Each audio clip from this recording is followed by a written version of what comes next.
right, I will show you a mathematical comparison on one of my recent deals between the wholesaler, their assignment fees versus me doing the buy and hold, buying from the wholesalers, and which one wins. And of course, I bought it using the best system in the game, which is the Diamond Wealth real estate system.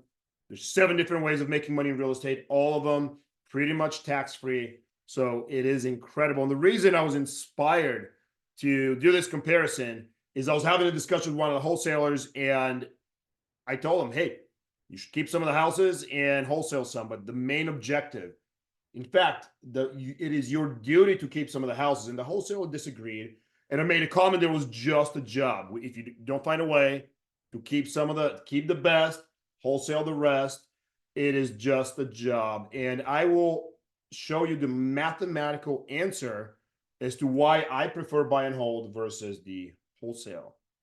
Now, let's pull it up. There it is. Now, one of my recent deals, I've done the walkthroughs on this one already. It's already been rented.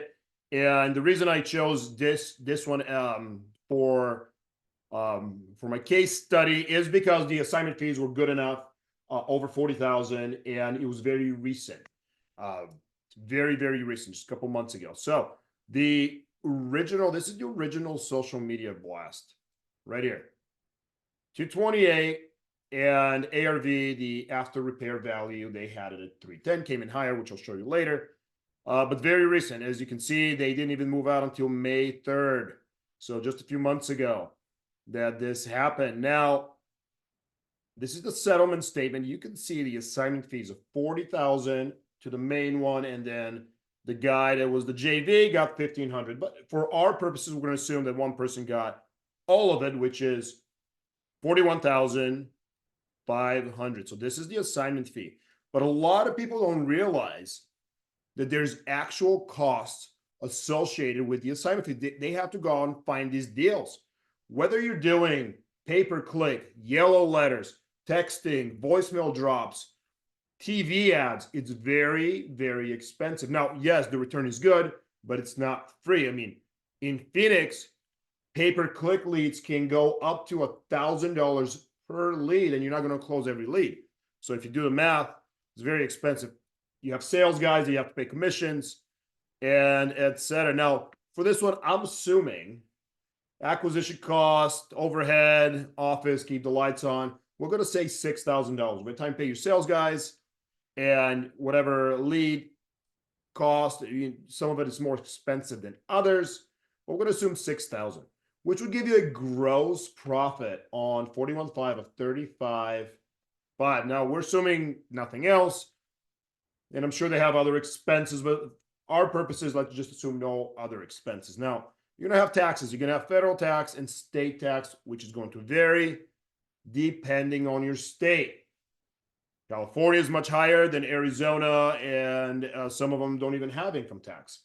So, but we're just going to assume 35%. A lot of times it's higher. So your net as a wholesaler in this particular deal, when it's all said and done, comes out to $23,075. You see it right here. That's what you walk away with. In a perfect world with just 6,000 expense and 35% in tax. Now, this can vary a little bit, but it's pretty close. Do a lot of the wholesalers, I see behind the scenes on a lot of them. And if you're a good wholesaler, you're going to be maxed out on your taxes. That's it. Unless, of course, you buy real estate. You buy the actual asset. So this is what it looks like on this house. Now, this house, nice little house. Just as you can see, it was a small one, but it worked out. Now, here's what I did. I'm going to show you. So now we see it. 23,000 is what you walk away with as a wholesaler, but you have no asset. If you want to make another $41,000, you have to find another deal, and which is why I call it a job. You have to keep finding deals, closing deals, and paying the maximum tax rate, which is what you're seeing here. It's not every day. It's not like you have a store. Hey, I'm going to close 40,000 assignments every single day. Maybe, but it's a numbers game. The more leads you have, the more you can close, etc. So for that reason, unless you buy the houses, it is just a job, very good paying job, but it is just a job. Now, let's compare this to my way. Now, I used, again, the best system in the game, which is a Diamond Wealth real estate system. It is by far the best. So this is what I did. I got my initial loan, $235, and I got paid $2,405.17. Again, I'm getting paid to buy. I did a very little overfund because it looked pretty clean, didn't need much. And I'll show you now. You can see this.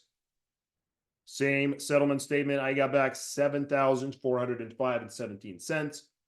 But out of that, the $5,000 my own earnest, I'm not counting it. So the only overfund I did is the $2,400 to buy this house because I liked it.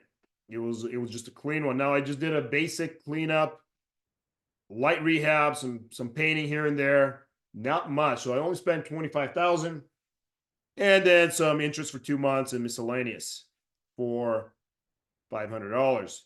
And my which makes my out-of-pocket expense right here. You can see it. Spent $26,228.17. Now, obviously, if you're the wholesaler, you would have gotten paid and kept the house. But I'm just showing you what I did. And we're going to see at the end what comes out better and why I choose this. And I'll show you the tax-free aspect, which is even more exciting than just the numbers. ARV actually came in at 335. Now, if you remember, they had it right here, 310,000. So it actually came in higher. And a lot of times these wholesalers would advertise these hugely inflated numbers on the ARV. So we have to do our own due diligence. In this particular case, they had it too low, which of course works to our favor. When you go to refi, you get a better rate, lower loan to value, etc. There's a lot of benefits. So rented right away, nice, easy rent, $2,400. Interest right now, we don't have the principal pay down. Actually, we just refinanced it, and the rate went down to 7.125. This is working at 8%. So our rate went lower, but I'll show that later. So with a $2,400 rent and all of our expenses, we're netting $726 per month, or $87.16 annualized. That's cash flow, cash on cash. 33% return on equity. Look at this, 281%. So day one, the second I'm done, there is equity sitting there, $73,771. Now, it is just sitting there and adds to your net worth. It's illiquid, which you don't want to liquid. Your liquid part is your cash on cash. That's just two of the ways of making money. Now, why do I say that the net income is tax-free? Well, I will show you, because we have what's called depreciation. Now, the way you factor in depreciation, you can use the bank's money, which is absolutely incredible. So you can literally take the loan, which is $235. I'm going to add it. And then everything else I have out of pocket, which is $26,228.17. So we could say I have this. Now, land you can now depreciate. So we're going to remove 15% for land. So we're going to take this times 0.85. Now, which gives us a depreciable basis, just for our purposes here, of $222,043.94. So what does that mean on a monthly basis for depreciation? Well, all you do, it's 27 and a half years, which is 330 months. So you take this, divided by 330. Look at this, $672.86 monthly depreciation. What does depreciation mean? It means that I have cash flow coming in right here, which is actual cash in my pocket, but I have depreciation going against it, which gives me a paper loss of $672.86, or annualized $8,074. So what does that make it theoretically taxable? Would be this minus this, which is $50, easily could be absorbed with other expenses, cleaning office, auto, whatever. So essentially, the cash flow, which is cash in my pocket, will be 100% tax-free, no tax on the cash flow. It's absolutely amazing. Now you have all the other 6 ways of making money, all of them, and I mean all of them tax-free. For instance, when I got paid to buy it, it's a loan, not income. Loans are not income. So as long as you never sell for cash and you only just 1031 exchange, cash or refinance, etc., you will never, ever, ever pay cash, and you actually are holding an asset that is worth $335,000 back in June of 24. Now, our market's very hot. It's going to continue to appreciate. So you can see if we are assuming 5.5% annual appreciation in 5 years of holding it, assuming no principal pay down, which is not going to be the case, 437, 831, 60, which gives you equity after 5 years of $200,000, not including all the cash flow. So in 5 years, let's do this. If you take the annualized cash flow, which, by the way, always goes up, but we're going to assume it didn't.